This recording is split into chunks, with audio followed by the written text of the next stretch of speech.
नमस्कार मित्रांनो, आज आपण क्लासिफिकेशन ऑफ प्लांट्स या युनिटचा अभ्यास करणार आहोत.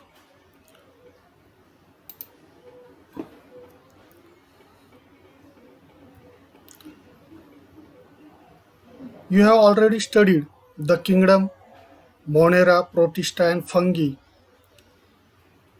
in previous class. In the five kingdom classification system which was proposed by Robert Whittaker. आपण 8वी मध्ये असताना मोनेरा, प्रोटिस्टा, फंगी हे जे काही 5 किंगडम क्लासिफिकेशन आहे की जे रॉबर्ट विटाकरने 1969 मध्ये प्रपोज केलं होतं, मांडलं होतं, त्याचा स्टडी आपण केलेला आहे.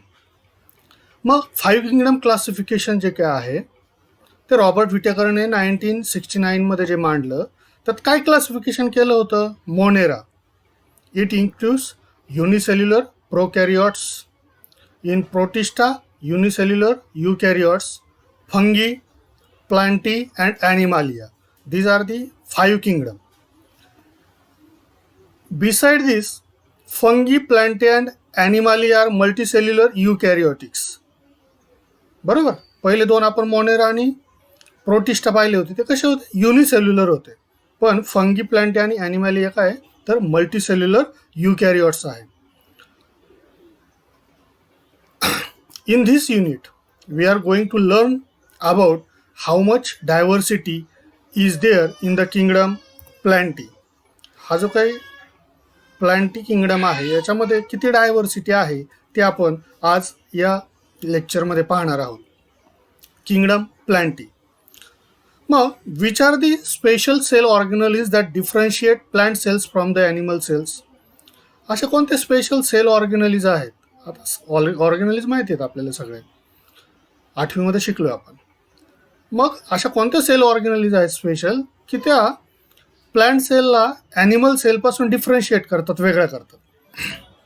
बघा, तर प्लांट सेलच्या बाबतीत जर आपण पाहायचं झालं तर group of autotrophic living organisms having eukaryotic cells with cell walls, म्हणजे हा जो ग्रुप आहे प्लांटी किंगडम तो ऑटोट्रॉपिक आहे.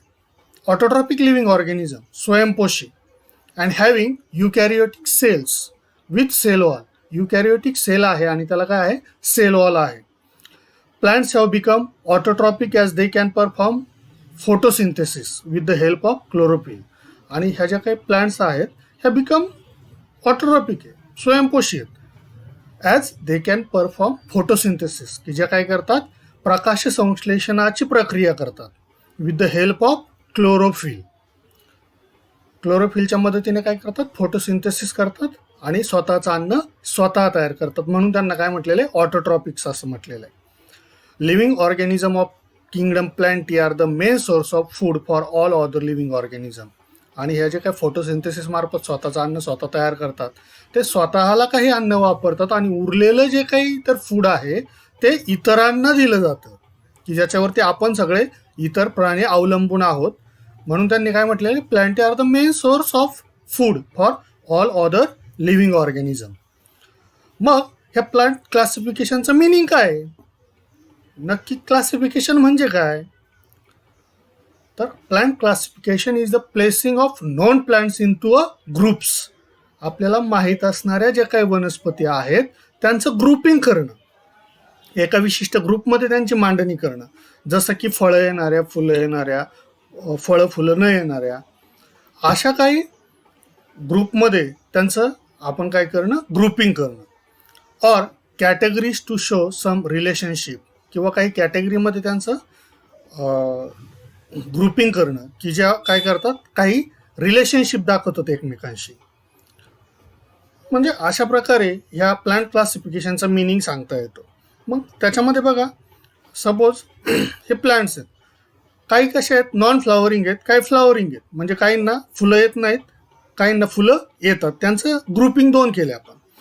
नंतर नॉन फ्लॉवरिंगमध्ये स्पोर बिअरिंग आणि काही नेकेड सीड्स असणारे. स्पोर बिअरिंगमध्ये परत 2 आहेत, नो रूट्स, मग जे काही मॉसेस आहेत, किंवा विथ रूट्स ज्यांना रूट येतात, मुळं येतात, असे फर्न सारखे आहेत. नेकेड सीड्समध्ये जिम्नोस्पर्म्स आहेत. आणि फ्लॉवरिंगमध्ये seed leaf, one seed leaf असणारे किंवा ज्याला आपण एक पाकळी असणारे धान्य म्हणतो ना, की जे फोडले तर त्याच्या दोन पाकळ्या होत नाहीत, जसं बाजरी.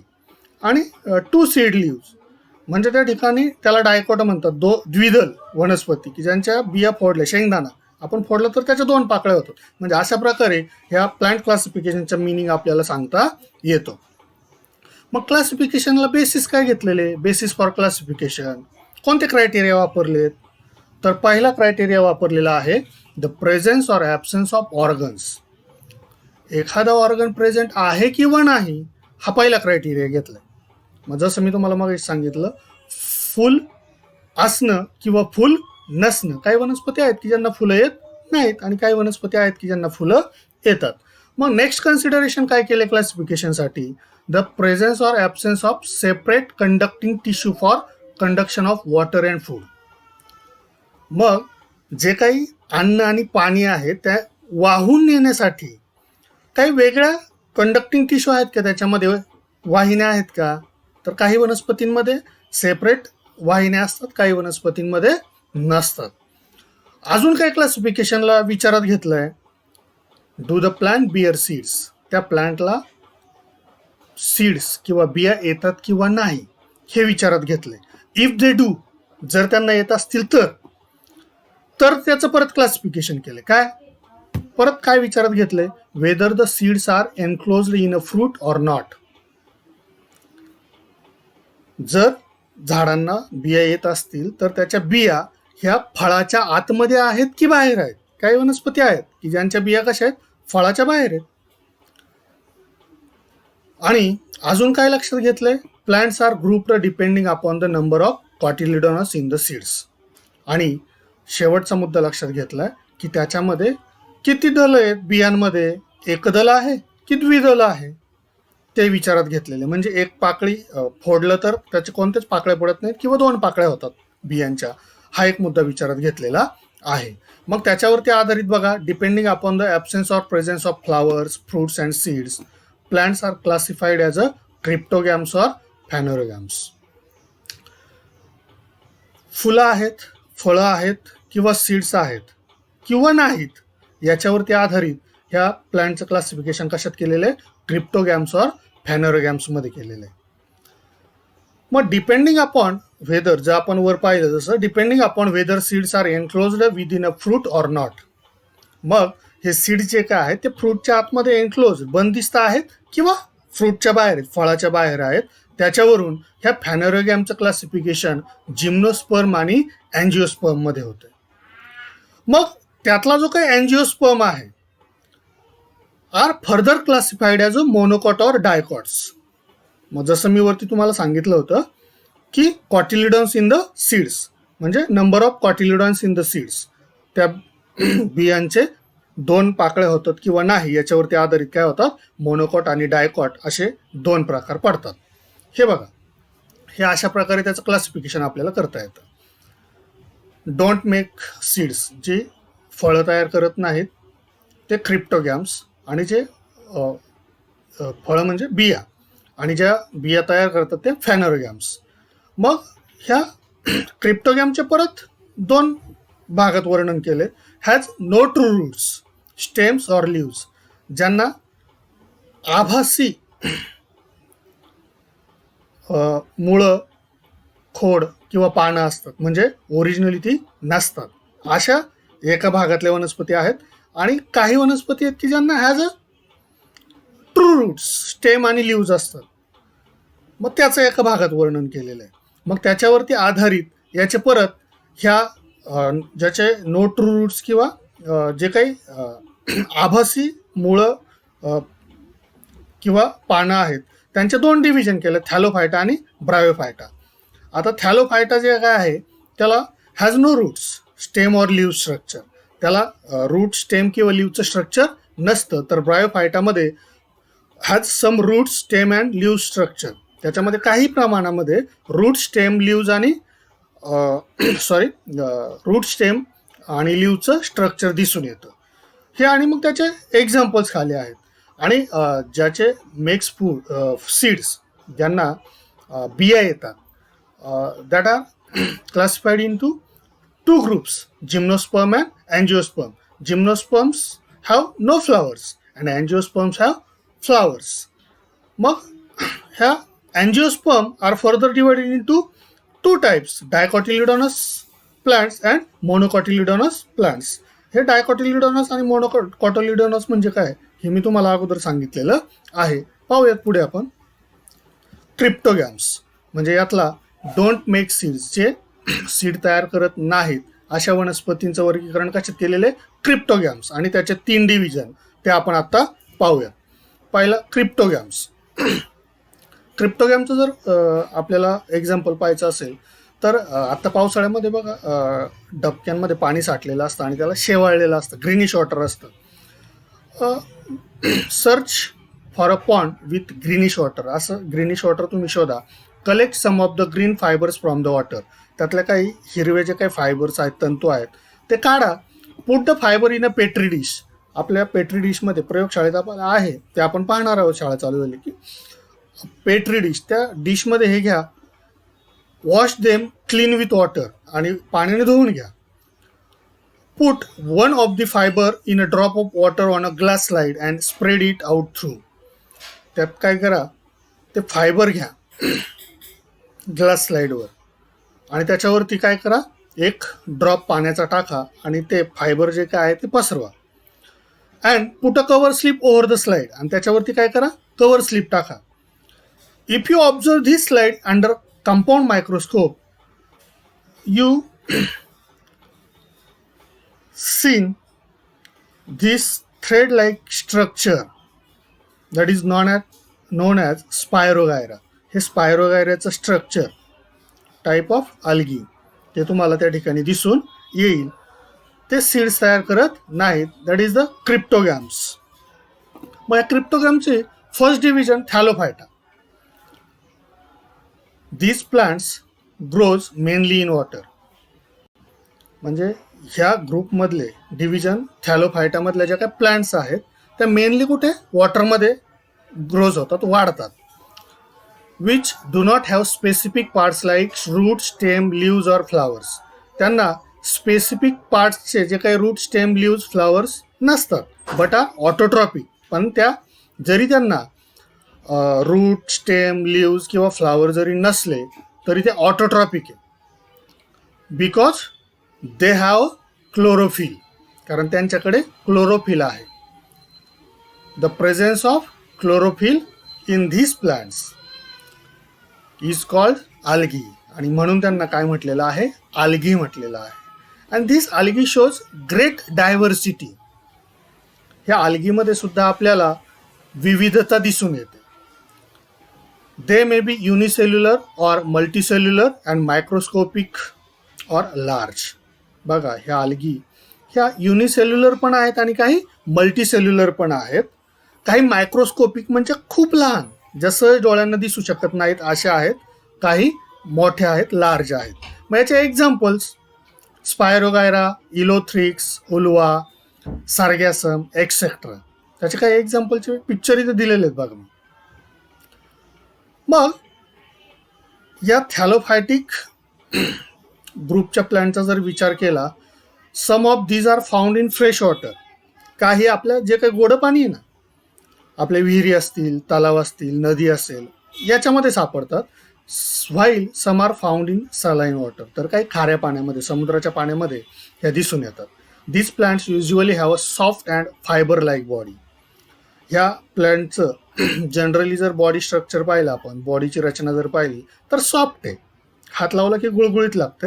अँड फायबर लाईक बॉडी, आणि फायबरसारखी त्यांची बॉडी असते. Various types of fungi like yeast and moulds which do not have chlorophyll are also included in this group. काही फंगीचे टाईप्स आहेत जसं की ईस्ट आणि मोल्ड, पण त्यांच्यामध्ये क्लोरोफिल नसतं, म्हणजे ते फोटोसिंथेसिस करू शकत नाहीत. त्यांचा सुद्धा समावेश ह्या डिव्हिजन थॅलोफायटामध्ये केलेला आहे. म्हणजे अशा प्रकारे ह्या थॅलोफायटाचे आपल्याला कॅरेक्टरिस्टिक सांगता येतात. सेकंड डिव्हिजन आहे ब्रायोफायटा. आता हा जो काही ग्रुप आहे ब्रायोफायटाचा, ह्या ग्रुपमधल्या प्लांट्सला ॲम्फिबियन्स असं म्हटलं जातं. का? Because they grow in moist soil. त्या ओलसर मातीमध्ये रुजतात, but need water for reproduction. म्हणजे त्यांना वाढीसाठी पाण्याची गरज नसते, पण रिप्रोडक्शनसाठी मात्र पाण्याची गरज असते. म्हणजे त्यांना जमिनीची पण गरज आहे आणि पाण्याची पण गरज आहे. That's why this group of plants is called the amphibians. These plants are thaloid, multicellular and autotrophic. म्हणजे मल्टीसेल्युलर पण आहेत आणि ऑटोट्रॉपिक पण आहेत. They reproduce by spore formation. आणि यांचं रिप्रोडक्शन कशामार्फत होतं, तर स्पोर फॉर्मेशन मार्फत होतं. स्पोर तयार होतात छोटे छोटे आणि त्यांच्या मार्फत याचं रिप्रोडक्शन होतं.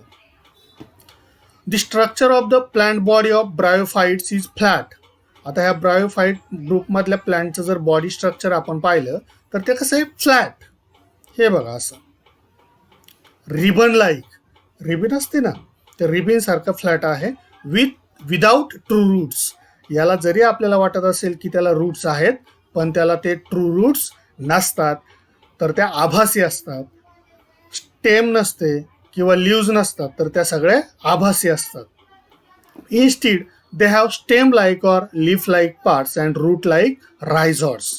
तर त्यांना स्टेम लाईक, लीफ पानांसारखे पार्ट्स असतात आणि रूट लाईक जो काही पार्ट आहे तो रायझॉइड्स असतो. बघा, याची जेव्हा आपल्याला डायग्राम ड्रॉ करायला येते एक्झाममध्ये, तेव्हा हे रायझॉइड आपल्याला दाखवायला येतात, तर ते आपल्याला लक्षात असलं पाहिजे. दे do not have specific tissue for conduction of food and water. ह्या प्लॅन्ट्समध्ये स्पेसिफिक टिश्यू नसतात की ज्या काय करतील conduction of food and water separately वाहून नेतील, तर ते त्यांच्या बॉडीमध्ये डायरेक्ट वॉटर आणि फूड एंटर करत असतात. मग याचे एक्झाम्पल्स काय आहेत, तर त्याचे मॉस, मर्शेन्शिया, अँथोसिरस, रिक्सिया एक्सेट्रा. म्हणजे हे सगळे त्याचे एक्झाम्पल्स आहेत. बघा, अशा प्रकारे हे डिव्हिजन ब्रायोफायटा आपल्याला पाहता येतं, सांगता येतं. पुढची डिव्हिजन आहे टेरिडोफायटा. हे बघा, हे अशा प्रकारच्या वनस्पती आपण आजूबाजूला आपल्याला पाहिल्या असतील. इथं फर, त्याचं गुड एक्झाम्पल जे काय आहे ह्या टेरिडोफाइटचं, ते म्हणजे fur. Plants from this group have well-developed roots, stem and leaves and separate tissues for conduction of water and food. बघा, ह्या प्लांटचं जर वैशिष्ट्य पाहायचं झालं तर यांच्यामध्ये वेल डेव्हलप झालेले आपल्याला रूट्स दिसून येतील, मुळं दिसतील, स्टेम दिसतील, खोड दिसेल आणि पानं सुद्धा दिसतील. आणि यांच्यामध्ये जे काही फूड अँड वॉटर जमिनीमधून आपल्याला घ्यायचं आहे त्यांचं कंडक्शन, त्यांचं वाहतूक करण्यासाठी आपल्याला special type of separate tissues दिसतील. But they do not bear flowers and fruits. असं जरी असलं तरी याला फूल आणि फळं येत नाहीत. आणि यांचं सुद्धा reproduction with the help of spore मार्फत होतं. म्हणजे they reproduce with the help of spore formed along the back side or posterior surface of their leaves. आणि याचे जे काही स्पोर तयार होतात ते हे पानं असतात ना, ह्या पानांच्या बॅक साईडला तयार होतात, ज्याला पोस्टेरियर सरफेस असं आपण म्हणतो. आणि मग example of the ferns are Nephrolepis, Marsilea, Pteris, Adiantum, Equisetum, Selaginella, Lycopodium. हे सगळे फर्नचे टाईप्स. पण ह्या फर्नचं किंवा ह्या ग्रुपचं वैशिष्ट्य म्हणजे हे reproduce by two types, sexually as well as asexually. These plants reproduce asexually by spore formation. अलैंगिक पद्धतीने यांचं जे काही प्रजनन होतं ते कसं होतं, स्पोर फॉर्मेशनने होतं. And sexually by zygote formation. लैंगिक पद्धतीने काय होतं, तर झायगोट तयार होतो आणि त्याच्यामार्फत त्याचं रिप्रोडक्शन होतं.